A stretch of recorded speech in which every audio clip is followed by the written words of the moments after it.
প্রতিবাদ মিছিল সহ সবকিছু করে আসছি, কিন্তু দুর্ভাগ্য বিষয় হলো সত্য আমাদের সব এভিডেন্স থাকা সত্ত্বেও প্রশাসন আমাদের পক্ষে কোনো কাজ করছে না।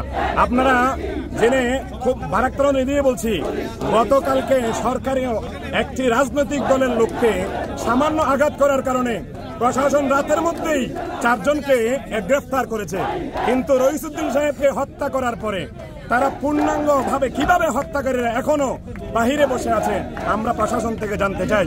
আমরা চাই এই সুষ্ঠু অবরোধের মাধ্যমে আমরা আমার ভাইয়ের হত্যার বিচারটা যেন সুষ্ঠুভাবে বাংলাদেশের জমিনে হয়। এটাই আমার। যেদিন আজ থেকে প্রায় 1 সপ্তাহ আগে রইসুদ্দিন ভাইকে হত্যা করা হয়েছিল মিথ্যা অপবাদ দিয়ে, আজকে আমরা দেখতে পাই আমাদের হাতে উপযুক্ত প্রমাণাদি থাকার পরেও প্রশাসন মামলা নিচ্ছেন না, বরং যিনি শহীদ হয়ে গেছেন তার বিরুদ্ধে আরো প্রমাণ সাজাচ্ছে। এই জন্য আমরা আজকে এখানে জড়িত হয়েছি, যাতে করে অনতিবিলম্বেই প্রশাসন মামলা নিয়ে যারা দোষী তাদেরকে শাস্তির মাধ্যমে আমরা সুন্নি জনতাকে সান্ত্বনা দেয়। এই জন্য আজকে আমরা এখান থেকে জড়ো হয়েছি। ইসলামী ছাত্র সেনা, যুব সেনা ফ্রন্ট সহ সকল সুন্নি জনতা একত্রিত হয়েছি। একটাই দাবি, যারা যারা এর সাথে জড়িত আছে প্রত্যেকের জন্য শাস্তি দেওয়া হয়, এটা আমাদের একমাত্র দাবি। বাতিলপন্থীরা বিশেষ করে আহলে হাদিস লামাযহাবী এতে জড়িত রয়েছে। তো এখানে এভিডেন্স রয়েছে, ডকুমেন্টস রয়েছে। কি ডকুমেন্টস আছে? ভিডিও ডকুমেন্টস রয়েছে। এবং পুলিশ সাথে জড়িত আছে। পুলিশ এখানে প্রমাণ থাকার পরে ওরা মামলা নেয় নাই। অপরাধটা কি মূলত? উনি ইমাম ছিলেন, সুন্নি জামাতের ইমাম ছিলেন, এবং ওনার নাম মিথ্যা অপবাদ, ভিত্তিহীন অপবাদ দেওয়া হয়েছে, যে জড়িত ছিলেন না। সেজন্য আমরা দাবি জানাচ্ছি, আজকের এখান থেকে জোর দাবি, ওনার বিরুদ্ধে মামলা নিতে হবে এবং যারা জড়িত শাস্তির আওতায় আনতে হবে, এটা আমাদের একমাত্র দাবি।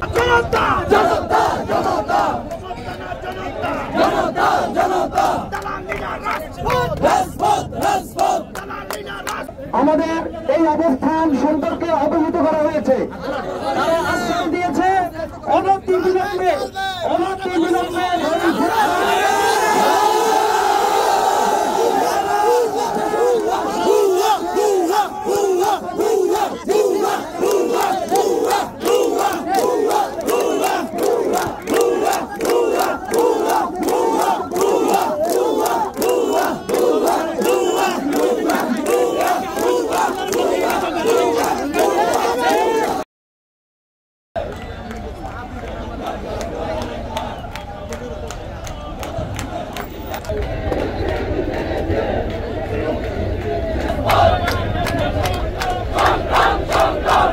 ইতিমধ্যে পুলিশ প্রশাসন এবং নির্বাহী ম্যাজিস্ট্রেট মহোদয়ের সাথে আমাদের কথা হয়েছে।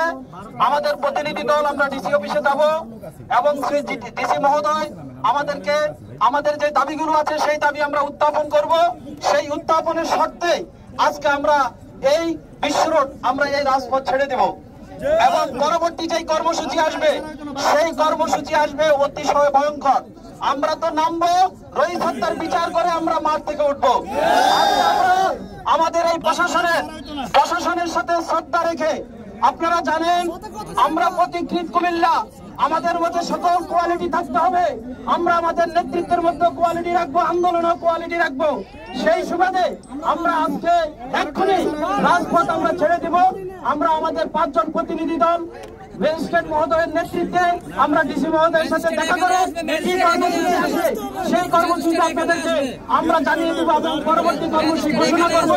এই মুহূর্তে আমাদের অবরোধ কর্মসূচি সমাপ্ত ঘোষণা করা হবে।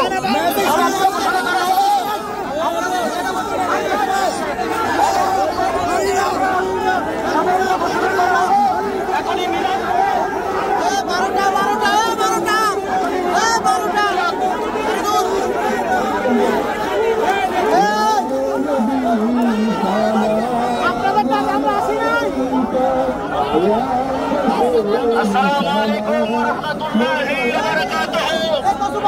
সম্মানীয় সাথী বন্ধুগণ,